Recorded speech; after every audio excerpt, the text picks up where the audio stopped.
Okay, we're getting ready for our last plenary session before the call to action. And this session is going to address a theme that's come up again and again in this conference, which is how do we combat the stigma that associates with other pathways other than going to a four-year college? How do we open people's eyes and minds to the idea that the real aim of this whole movement is to help young people succeed, not so much which pathway do you follow, but what's the end in mind? Are you actually going to achieve that? And so we're going to talk about how you reach beyond the choir, which is another thing we've discussed. The people in this room, by and large, accept what we're talking about. Obviously, much of the rest of the nation doesn't understand it or hasn't bought into it yet, as we just heard very powerfully from the young people. So we've got a great panel to address this. It's going to be moderated by Elyse Rosenblum. Elyse has been working on these issues for many years. I got to know her quite a few years ago. She was with Corporate Voices for Working Families for quite a while and has now broadened that in to a job at Public-Private Possibilities. She works with many of the stakeholders represented here. She's really in the center of the issue of how do we communicate about this problem. She's an absolutely terrific moderator for the panel, and joining her are Timm Boettcher, President and CEO of RealityWorks, Mark Perna, founder of Tools for Schools, Gail Gershon, Executive Director of Community Leadership at GAP, and Meghan Siegal, Senior Vice President and Creative Director at Arnold Worldwide. So please join me in welcoming this distinguished panel.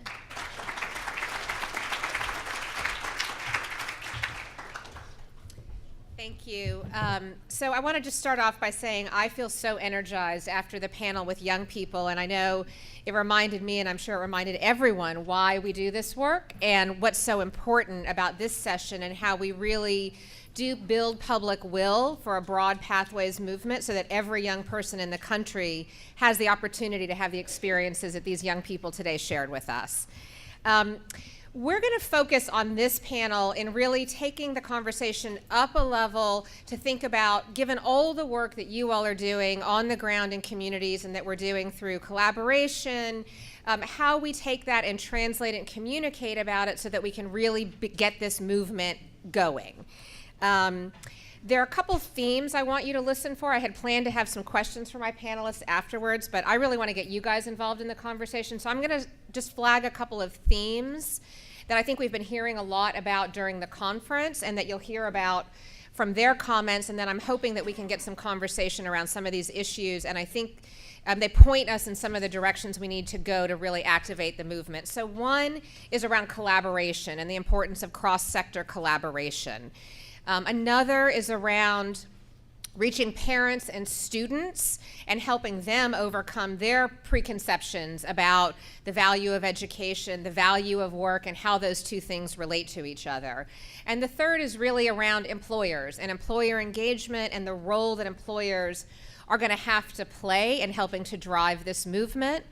I spend a lot of my time focused on the employer community and how we can engage them in this work.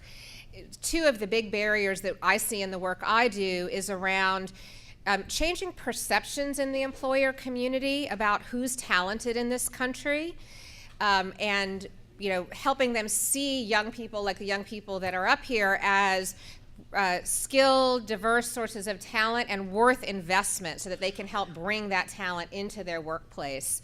And then secondly, employers to a large extent don't really know what they can do. They don't know how to create employment pathways or the role they can play partnering in communities with CTE programs or with educators or with nonprofits to really expand these pathways. So I want to just share quickly one thing that I'm working on with a bunch of organizations that have been here today, the New Options Project, Opportunity Nation, Year Up, Corporate Voices, and Mentor, to launch a public service advertising campaign with the Ad Council. The PSA campaign is going to be targeting the employer community and designed to shift perceptions, and it'll be supported by a very comprehensive web-based platform to give employers all kinds of tools and resources to build pathways. And I want to invite anyone who has examples of great things employers are doing or tools to please be in touch with me, because we want to use that to populate this resource. So that's the one thing I'm going to share, and I'm happy to say more, and you'll hear a little bit more on the panel. And then I want to just hand it right over to Mark. Well, great. Elyse, thank you very much. Good afternoon. It is such a pleasure to be here with such a distinguished panel and also with so many distinguished leaders from career tech and from business and industry all across the country. My hat's off to all of you for being here and making this such an important part of what we do. And I want to talk to you today a little bit about what we're doing around the country in order to try to reach beyond the choir, because it's a critical thing in career and technical education that we overcome those two stigmas that constantly hound us, and that is obviously, my son or daughter's not going into career tech programs because they're going to college, and my son or daughter's not going into a career tech program because that's where those students go. And we're working across the country with organizations. We work with career tech schools and districts, and we work with technical and community colleges. We work with statewide organizations, and we work with business and industry groups in order to try to reach beyond that. And you'll see where I've put reaching beyond the choir on that first slide. And I think the first step of reaching beyond the choir is energizing the choir. I think it's important nationwide because we have hundreds of thousands of career tech professionals who have to have pride in their profession and who are looking for something to believe in. As I travel around the United States and I work with many organizations, I see groups of people who are just dying to see that the ball starts coming and it just starts turning around towards career and technical education. I'm incredibly energized by these last 2 days that this has reached this height of conversation in this country. And so a critical part of reaching beyond the choir is setting up with schools and working with them in a way that organizations understand that there is a power to attracting and retaining more of the right students in the right programs for the right reasons. And I'm going to define the right students for you. The right student is that student who is motivated, they're dedicated, they see a light at the end of the tunnel for a career tech program, and they want to get there. And I don't care what their GPA is. I don't care if they're on special needs, 504, IEPs. Makes no difference to me. It's that student who is motivated, they're dedicated, and they see that light at the end of the tunnel. It's a critical part, and by virtue of doing that, those right students, we can enroll more students, we can retain them in greater numbers and get more through to graduation or completion, and ultimately into some kind of positive placement, which is increasing performance results across the country. And to me, if we get in organizations of people and we build enrollment and retention-driven organizations that understand at a fundamental level that they've got to walk the walk and talk the talk about career tech education. They have to be able to talk about the values. They have to be able to give that 30-second elevator speech that gets people energized about the incredible value that we've been delivering across this country. I'm always humbled by the incredible professionals that we have in career and technical education. And that walking the walk and talking the talk, it's critical as an important part of this, is that we got to understand the millennial generation. I talk a lot about the millennial generation around the country. We have to understand that they're different. They boil everything down to experiences, everything. That's the one phrase that resonates with them because they're constantly looking for experiences. They're hungry for experiences. And by virtue of that, then they're looking for a stimulating job, career environment, as well as an education environment. And so we've got to be able to stimulate them, and we've got to meet them where they are as opposed to constantly waiting for them to come and join us. And so an important part of that is also understanding what I call the light at the end of the tunnel. And the light at the end of the tunnel is all about having students see what their career and what their lifestyle looks like. We make a mistake in this country many times about talking about how much someone can make to a millennial. Money is on the list for them, but it's further down the list than it was for older generations. They care about what their lifestyle, what can they do with the money that they make? Because experience for them is everything. And then we've got to build those strategic relationships with students, both adult learners and high school learners, as well as the business and industry community, the community in general, as well as all those great partnerships that we have that you develop around the country. And then you've got to be able to develop those relevance in a larger market area, is that the more you develop this right student in the right program for the right reason, the more you can see you open up a wider swath of potential students in career and technical education. And lastly, there's an amazing new dynamic partnership that we started working with down in Alabama. I've started working with 3 organizations. One of them is Northwest Shoals Community College, Allen Thornton Career and Technical School, and Florence City Schools. All got together. They're all on the same team, and I started working with them about 7 months ago. And to my amazement is we've gotten the exact same, what I call drip sequence on an enrollment track and a retention track for all 3 organizations, because they all realized at a fundamental level that they're recruiting the same students, just at different times of their life. Florence City Schools is trying to bring in freshmen, sophomores, juniors, and seniors into career tech programs. The Career Center is trying to get them engaged junior and senior year, and the college is trying to recruit 12th graders into 13, 14 programs. And they've created the exact same plan for all three so that they're communicating the way they should be communicating. Great partnership. Thank you. Thank you.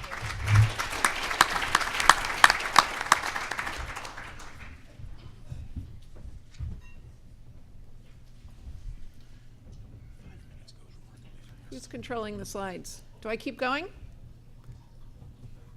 Okay. I'm going to start talking then, because I'm a little nervous about this whole buzzer thing. I'm from Gap Inc. We're the parent company of Gap, Banana Republic, and Old Navy clothing brands. I hope you've heard of us. Maybe you've even shopped there. Our work is really focused on three things, or there's three key ideas that we pull into the work that we're trying to do.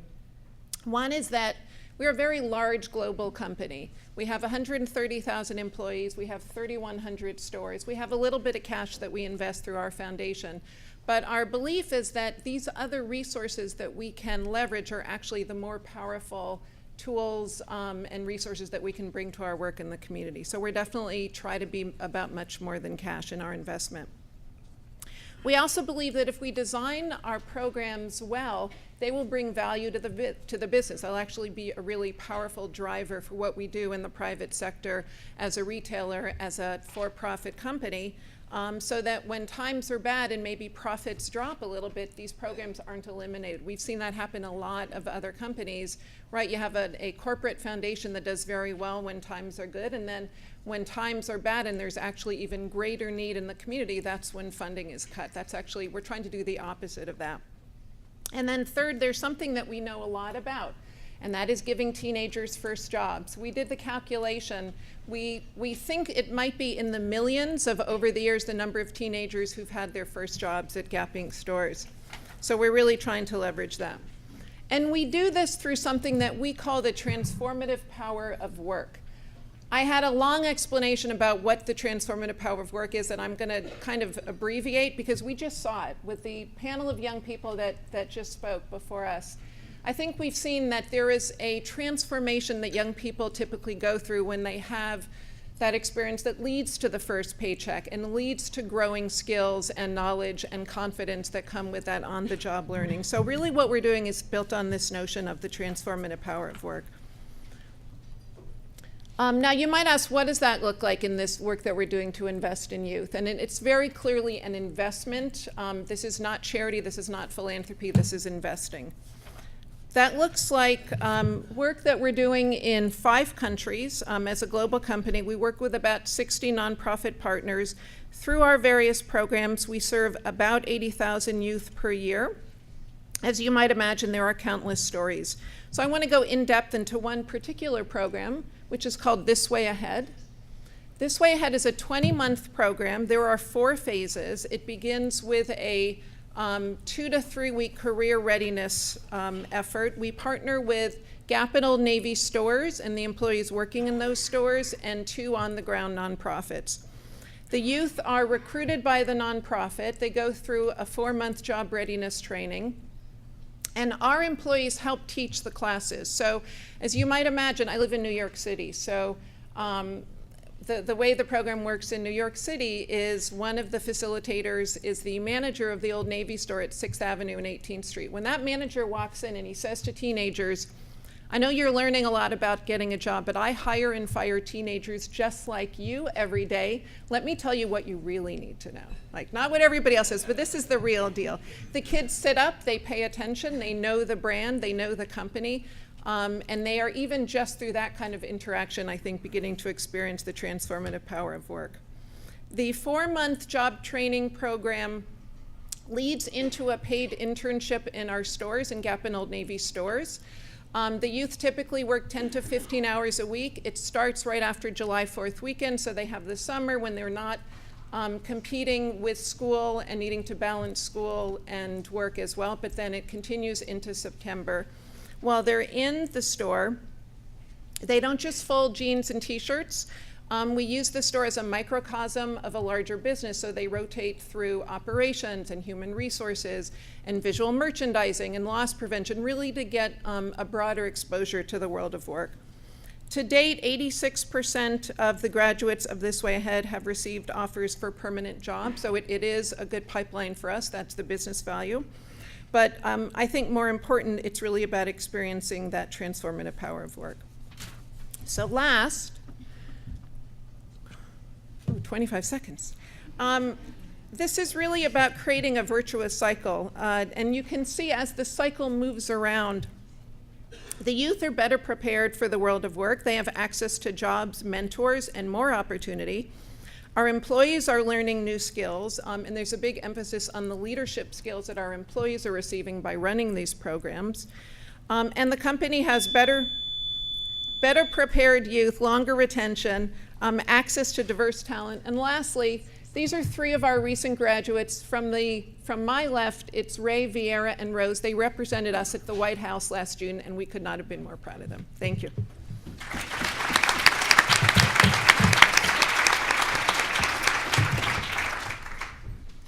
Well, I'm going to sit right here and save the 6 seconds that I would normally have by walking up to the podium. But I'm Timm Boettcher, president of RealityWorks. My company has developed experiential learning solutions and simulations for over 15 years. But the real reason why I am here is I am chairing the newly formed Industry Workforce Needs Council that has been put together in conjunction with the Association for Career and Technical Education. This new group is about a year old, and essentially it's a group of business leaders that has come together that saw the need, value, and desire to help support CTE programs in the country that are very desperately needed by industry.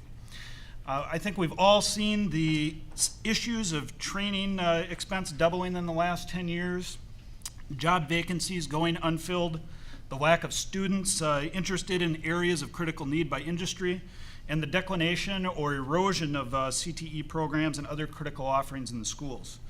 Given that industry is really the direct benefactor of these CTE programs, we felt it was time to help provide a little more support and take a larger role in helping drive alignment of the system. Bringing things like advocacy for furtherance of programs and promotion of best practices and solutions that further business engagement. Members currently around the table have a wide variety of ways in which they are already participating or working with education in their respective regions. Apprentice programs are very big, which we've all talked about and heard about. I think one of the most notables is the program that we have with the folks from Siemens.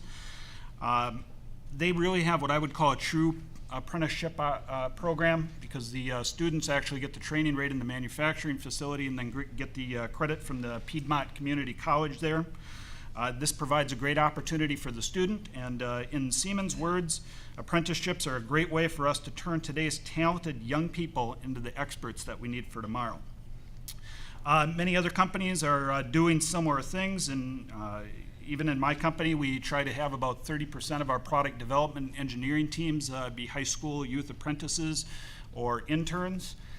In Wisconsin, where I'm from, we have a great youth apprenticeship program that I think needs to continue to be fostered and furthered throughout the state, and quite possibly something that we could replicate elsewhere. But those kind of programs give that real first on-the-job experience, and I would really love to see that expanded to many more students, because we just heard from the panel today about how that job experience provides so much value. There's great maritime partnerships in Hillsborough County in Florida that was put together with the Propeller Club down there. The Propeller Club and the school district got together and basically formed and defined the curriculum and a strong pathway for the maritime industry, which has had great success.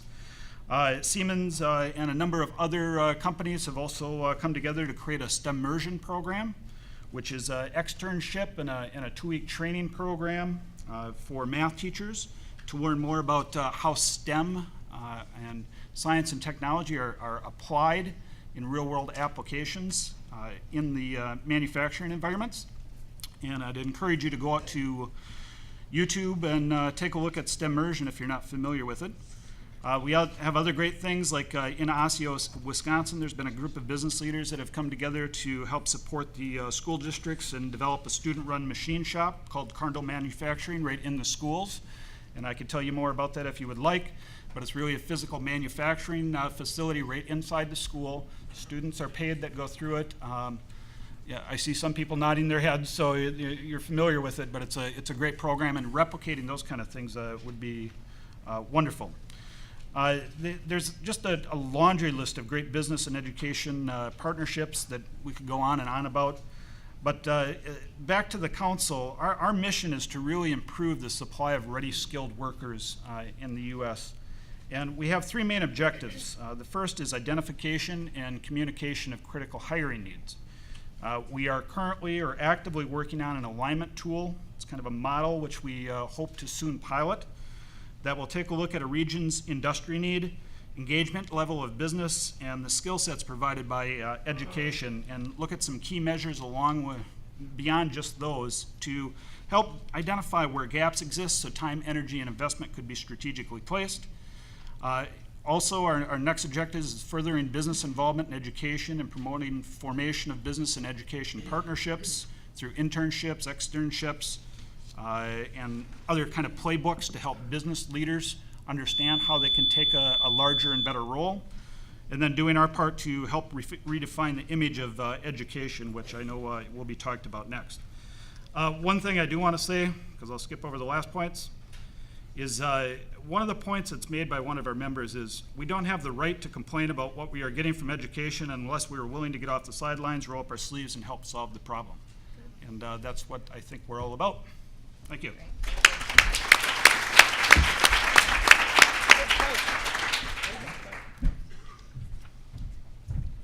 Hello, everyone. My name is Meg Siegal. I'm a creative director at an ad agency called Arnold, which is right here in Boston. And I'm here today to talk to you about the role advertising can play in building public will and changing people's perceptions. I come with a little evidence. For the last 10 years, I've worked on the Truth campaign, which is a tobacco awareness campaign targeted at kids aged 12 to 17. And I want to share with you some of the results that we've had, and I'll let you behind the curtain a little bit about the strategy we use to do that. And I'm part of the team that's going to be collaborating on the Pathways project, the Ad Council project.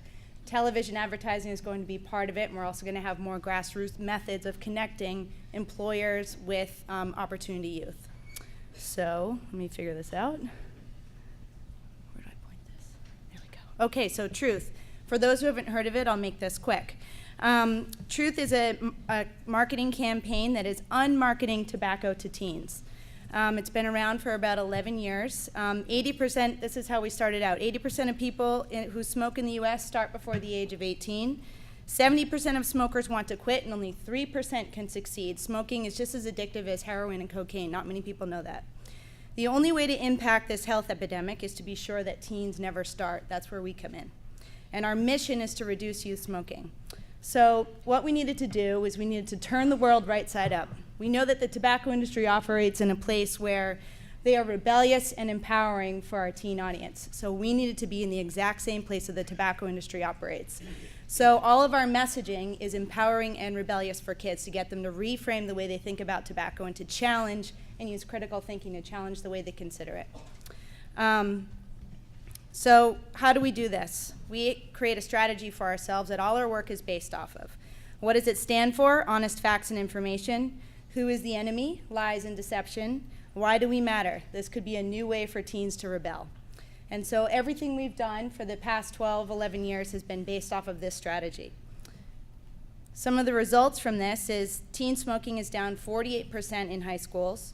More truth equals less smoking in test markets. In 2009, there was a publication in the American Journal for Preventative Medicine said that truth is responsible for keeping approximately 450,000 teens from starting to smoke years 2000 to 2004. And the campaign paid for itself in 3 years, but also saved nearly $1.9 billion and as much as $5.4 billion in medical care costs. So you can see that when you have the knowledge that all of you have in this room and you can project it out onto the audience, it can really generate impact and start to get real results for what you're trying to do. And not to mention, it is one of the most awarded, three most awarded creative campaigns. So what that means to me is that kids, our target audience, really has fun with the brand. They understand it, they seek it out, they want to take it in. So that's what we want to do here. Now with Pathways, what we're hoping to do is change employer perception on what value youth can offer to your corporation. And I think we all saw that with that terrific panel of the youth there. For me, that was the most important thing I could have ever seen as somebody who's going to be collaborating, to hear from people themselves who have gone through this program. So what we're going to do is learn from trailblazers like the Gap, consider our own research, and then come up with a creative campaign that we're going to target at specific audiences, employers, and then figure out the best way to ignite their creative thinking about this problem and to offer opportunity youth to them. So I am really looking forward to collaborating with all of you, pulling the research that we're working on together, and then looking forward to, in a few months, hopefully sharing with you all the work that we've done together.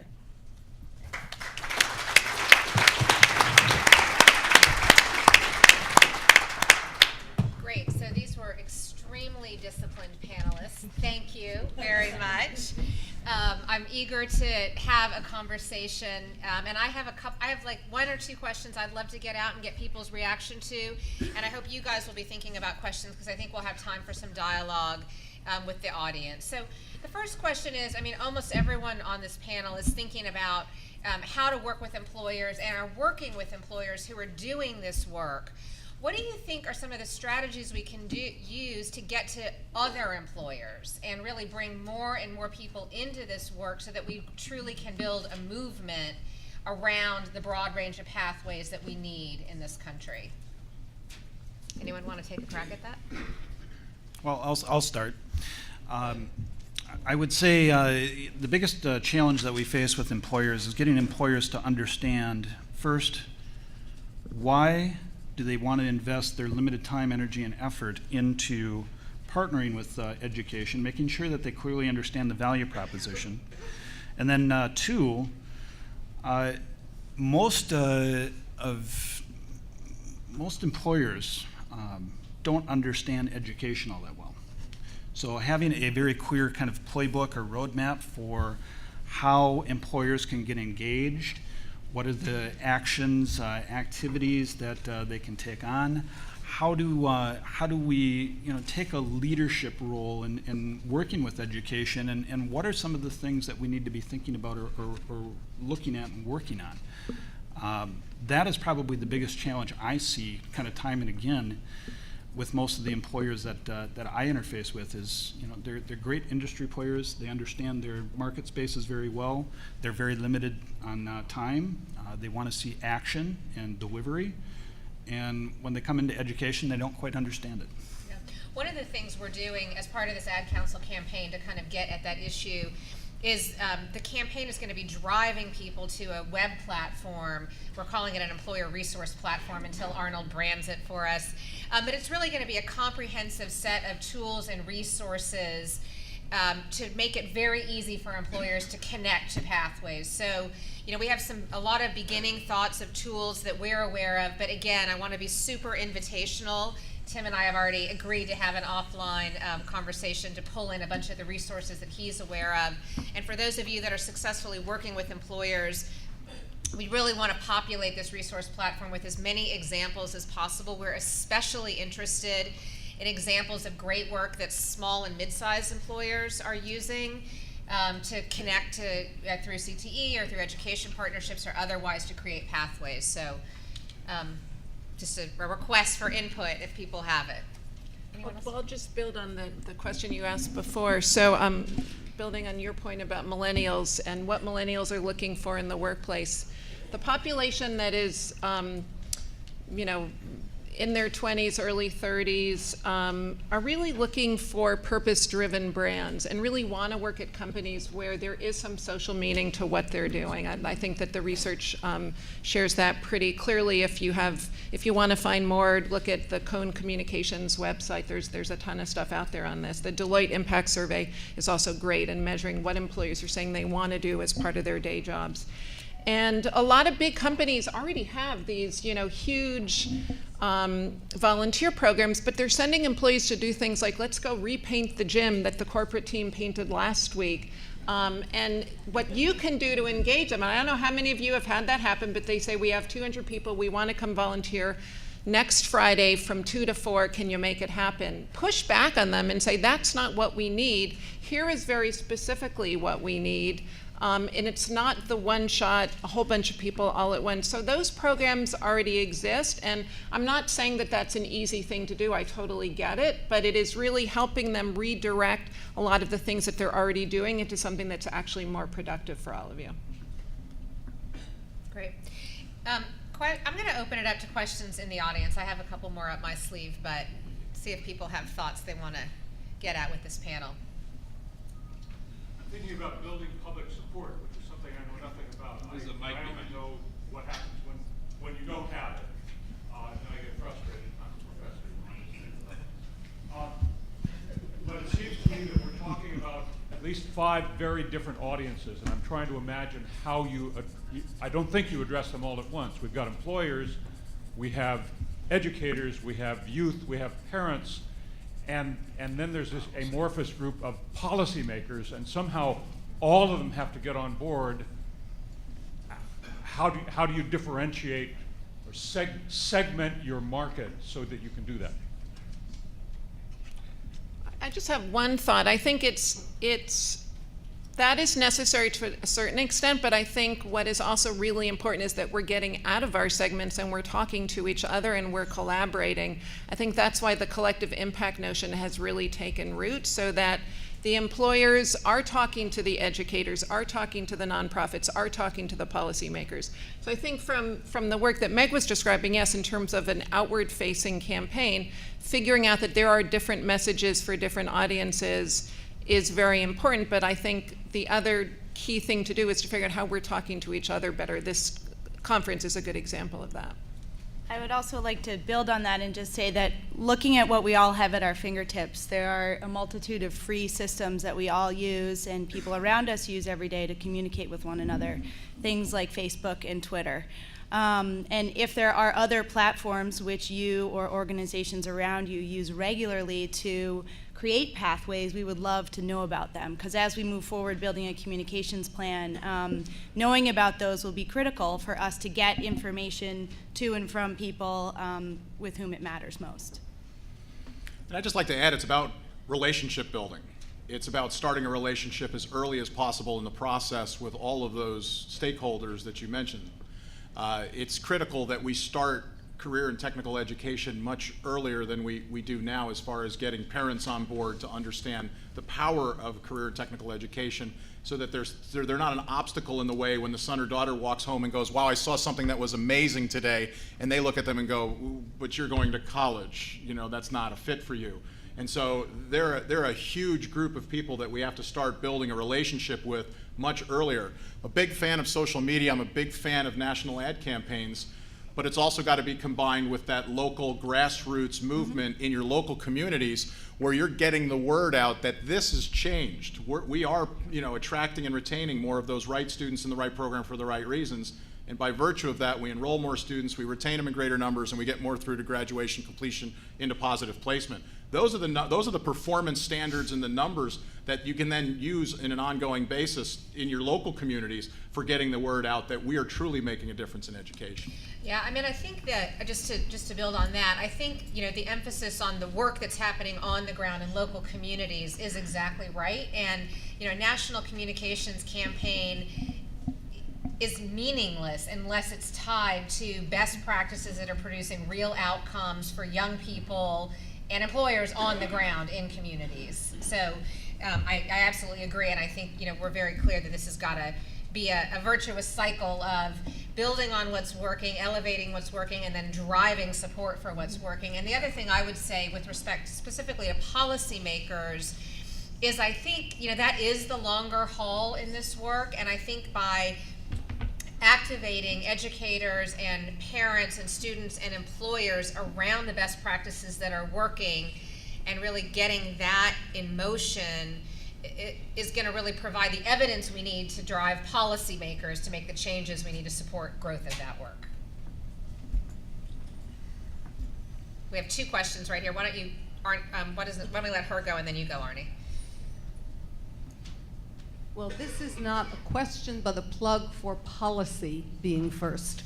I think if anyone had said in the year 2000 that we would start limiting students' options even to study science and social studies in elementary school, or to limit their elective choices in high school, we all would have said that's ridiculous. No parent, no educator would allow that to happen. But the policy of No Child Left Behind had that unintended consequence. So I think if the policy says that we must do career and technical education, career guidance, etc., and if we test it, because one of the great phrases in education is WYSIWYG, what you test is what you get. If we incorporate it by policy into Common Core standards and testing, then the educators will follow, the parents will follow. If we wait for the policymakers to pick it up from the broader society, we're doing school to career all over again, and that came and went, and we didn't make the difference we needed to. I have a question. People have talked about the stigma associated with CTE and the prejudice about not going to four-year schools. We've had a lot of pathway strategies that don't break the world that way, but break it in terms of a health high school, or the National Academy Foundation, or Brooklyn Tech, where the difference is what field you're interested in, but there's no limits when you go to a health high school, whether you're going to be a nurse's assistant or a brain surgeon. So is it important that we make so stark the CTE versus the academic? I mean, I think this gets to the question of, there's issues, there's cultural barriers around both what kind of education and what kind of jobs we value. And I think this really gets to the issue around, hang-ups around what kind of jobs. And so I think it's both of those things. Really, we need to bust open some of those preconceptions and misconceptions about what is meaningful and valuable work. And I think that's part of what that's connected to. I don't know if other people have thoughts on that. One of the things I'm sorry, Tim, were you jumping in there too? All right. We've heard a lot about college and career ready. What I've found across the country is that nobody reads the word and. Everybody reads college career ready. Mm-hmm. And what I think should have been done, because I think they were so close to it, is it should have just said career ready. That's what we should have done. To me, that's the marketing. And so no matter where you're going, and it's been said earlier here, and I was relieved to have heard someone say it, is that everything leads to a job, everything leads to a career. You're even coming to Harvard, you're not coming to Harvard not eventually to work. You're eventually coming to do something with your life. It's all leading to a career. Tim, you're on. Yeah, there you go, I get to follow that. Funny. So I think one of the big things with this is we really need to showcase the value of these jobs in the ad campaign and other things that are being talked about, because the manufacturing jobs that we have today are not what they were 20 years ago. Parents don't understand that, at least a lot of the parents that I interface with. You got a very different dynamic in industry today, and you can go into most of these manufacturing facilities and essentially eat off the floor. Because they're very pristine and they're very different. So helping change and break that perception, I think, is a huge thing. We have time for, I think, a couple more questions. We're on the clock. I got some people back here that have been aggressively waiting. And then I'll come to you. I'm sorry. We're going to try to get 3 questions in 5.5 minutes. So please be concise. 2 quick points. One is pathways is sort of a generic term, and I think you have to kind of show some real, categories of pathways or something. Second, latching onto that last comment, I think one of the fundamental problems is what people think they mean by skill or knowledge. And one of the messages that should come through is how complicated sensitive and creative a wide range of jobs really are. And I think that once you get that through, then the rest kind of follows. I mean, creative, complicated, requires real knowledge, and requires all the personal skills. And showing that is going to be a big part of what you should do in your campaign. Want to go ahead? I was struck by Tim's comment. Going back 40 years, we had something called employer-based career education, where students spent 4 days a week with employers and 1 day a week back in school talking about those things. And employers said when they did the research, we're not educators. We can provide help and all of those kinds of things.